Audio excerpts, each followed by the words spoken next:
Hello, great people. Welcome back to our channel. We are so excited to have you again. Yesterday, the president's spokesperson, Garba Shehu, disclosed when he was reacting to a statement made in The Economist, a U.S. News magazine.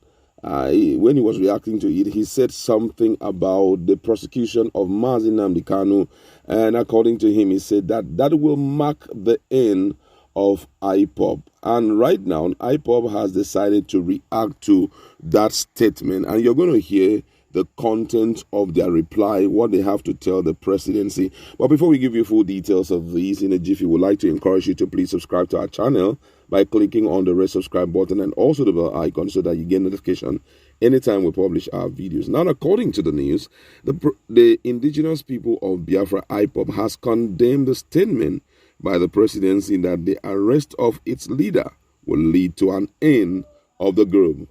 The group said, contrary to what the presidency think about the group, the Nigerian government has committed an international offense by arresting Nnamdi Kanu and repatriating him back to Nigeria.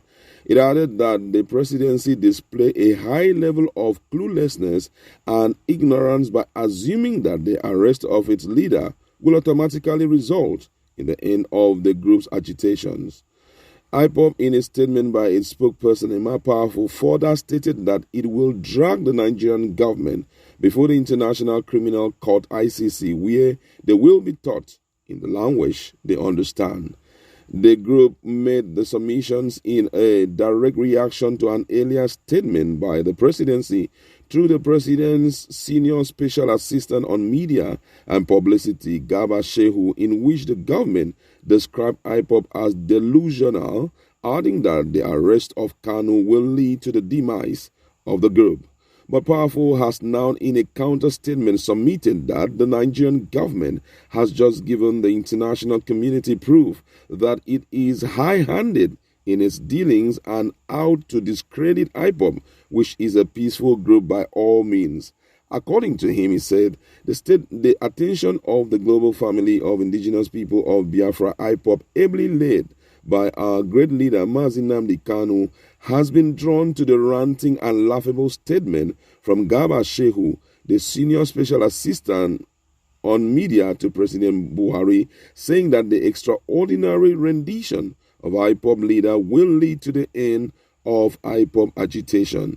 We are surprised at the level of cluelessness and ignorance displayed by Garba Shehu about the operation of IPOB.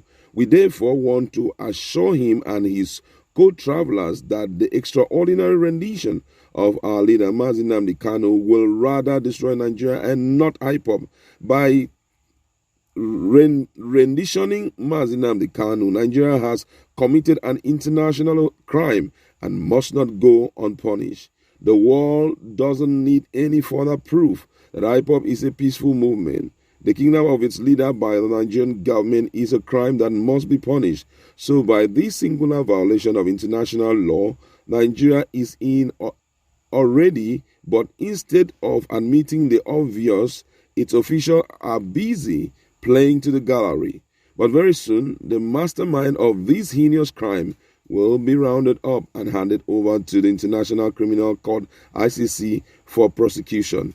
IPOB is not a push-over movement, and we cannot be intimidated. Just very soon, our oppressors will be taught by ICC in the language they understand. IPOB remains a non-violent organization but has been the victim of the high-handedness of the Nigerian authorities. The Nigerian security agents have continued their secret genocide against Biafra agitators, but they will pay for their atrocities very soon. Meanwhile, the United Nations has reportedly expressed outrage over the torture and maltreatment which the leader of the indigenous people of Biafra, Nnamdi Kanu, was subjected to while being detained in Kenya, and has issued urgent appeal against Nigeria and Kenya over Kanu's rendition. This is quite interesting. I mean, there are times that the best response to situations and happening circumstances is quietness. You know, you don't talk because you know that already the environment is overly tense up and talking will go an extra mile to worsen the situation. You understand? When that issue came up yesterday, when Garba Shehu took out time to respond to The Economist, the UK news magazine, about the issue of Nnamdi Kanu and IPOB, I was troubled in the sense that it seems as if they do not really know what is going on in the Southeast. They do not even know the level of impact IPOB have in the Southeast. Now, Ifeanyi Uba, who is a humanitarian aspirant of Anambra State, kind of shed a little light on who Nnamdi Kanu is when we're talking about Southeast. The level of impact, the level of influence these guys have. So this whole issue of saying you're lambasting them, you're talking this one, you're sending military down there, it's maybe a way of solving it. But guess what? Dialogue will be far more better, because I realize that the more pressure that you put on these guys, the more their followership increases, the more their influences are being felt outside the shores of Nigeria. So when it comes to that situation, which therefore means that already they are carrying the people along, the people kind of align with everything that is happening. So the best thing is to see how you can sit in a round table with them and discuss, if we do not want to repeat of what happened in 1967 to 1970. Now, currently, a lot of things have been happening, in Southeast, to the extent of Anambra State government rescheduling school to Saturday just because there is nothing they can do about Monday sit at home. Now, this Monday sit at home we are talking about, IPOB had cancelled it, but some other persons who are supporters of IPOB, who are in the person of UGM, are the ones that are making sure that Mondays is a sit at home for everybody, irrespective of class, irrespective of individual. People are sitting at home. Imagine ministries, you understand? Ministries, parastatal, government ministries and parastatal, the staffs are sitting back at home to show you that, man, these guys are the one controlling staffs in the Southeast.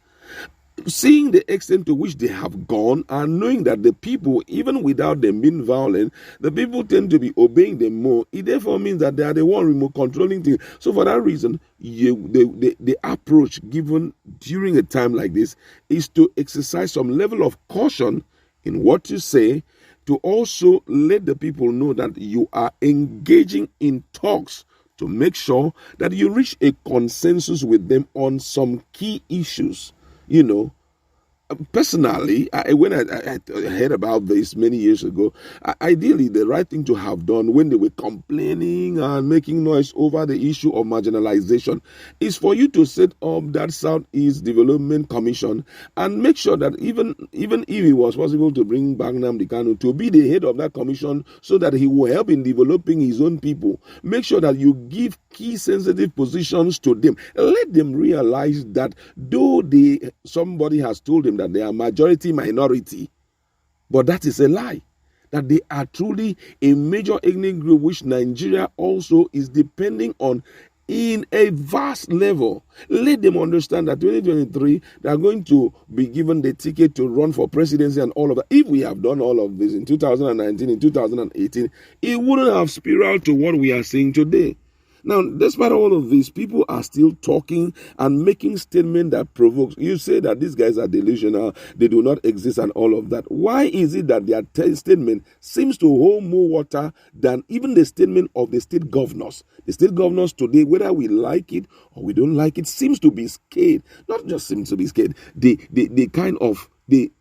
have gotten to a point where they can't do anything about instruction given by IPOB. IPOB are the one running the show.